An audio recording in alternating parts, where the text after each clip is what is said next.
Et donc, il dessine sur une carte 2 grands axes parallèles de part et d'autre de la Seine, du cours de la Seine, et une droite, en fait, qui va du sud au nord jusqu'à Sébastopol, en fait, qui sera Sébastopol.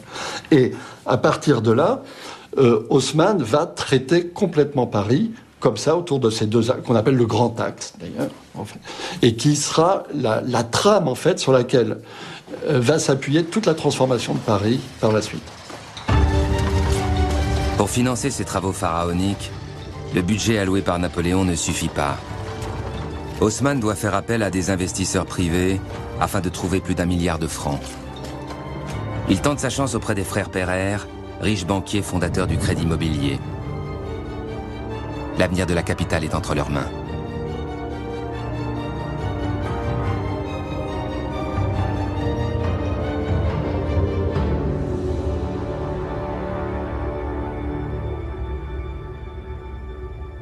Nous savons que vous n'avez pas d'acquéreur.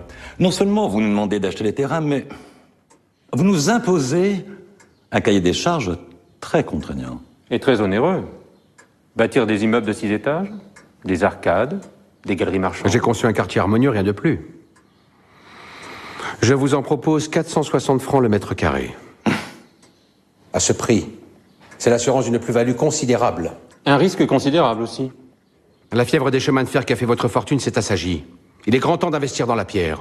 L'amitié de l'empereur et de futures commandes publiques valent bien ce prix. 400 francs.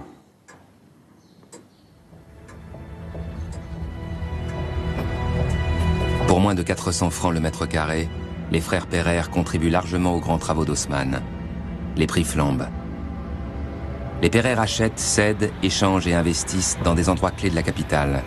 Rue de Rivoli, sur la plaine Monceau ou place de l'Opéra. De Montparnasse à la Bastille, en passant par le faubourg Saint-Honoré et l'île de la Cité, Paris change de visage.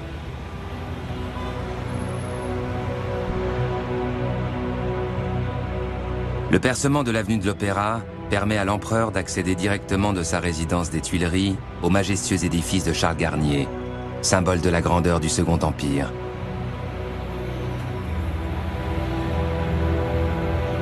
Le boulevard Haussmann devient le refuge des grands magasins, nouveau temple de la consommation moderne.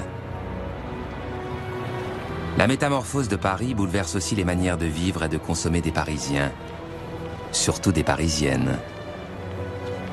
Capitale de la mode et du luxe, Paris devient le repère des femmes du monde. Un autre élément d'ouverture et de lumière, en fait, c'est de créer des places, en fait, des grandes places, le long des tracés pour casser et rythmer en même temps ces avenues nouvelles qu'on crée. On peut citer à l'ouest l'aménagement de la place de l'Étoile, qui est une des grandes réussites d'Haussmann, avec la création d'une place rayonnante, y compris avec la création d'avenues, d'ailleurs, qui ne servent pratiquement à rien, sauf à la beauté de la chose. Avec ses larges avenues bordées de trottoirs, la ville devient un lieu privilégié de promenade et d'échange. Le soir venu, l'ambiance est à la fête sur le boulevard du Crime. Le boulevard du Crime était situé très exactement à ce qui est aujourd'hui la place de la République et qui regroupait énormément de théâtres et d'animations diverses, des battleurs, des montreurs, de monstres, d'ours, de tout ce que vous voulez, et qui était très très couru par les Parisiens, qui venaient se divertir évidemment là. Alors ça s'appelait le boulevard du Crime, pourquoi ? Parce que dans tous ces théâtres, en fait, on jouait des pièces où les gens s'assassinaient très gaiement. Au milieu du 19e siècle, Paris n'a jamais été aussi sûr. Haussmann généralise l'éclairage au gaz. Les réverbères se multiplient. Avec Haussmann, la ville devient complètement éclairée absolument partout. Georges Sand écrira d'ailleurs qu'on peut peut-être critiquer les voies toutes droites d'Haussmann.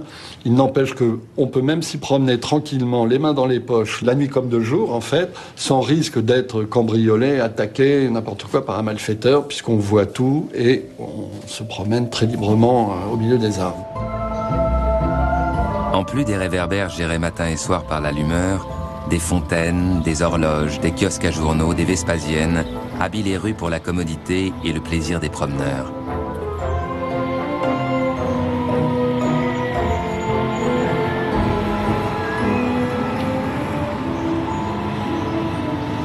Flâner dans Paris, c'est vivre, écrit Honoré de Balzac, qui avait l'habitude d'arpenter les grands boulevards jusqu'à l'aube.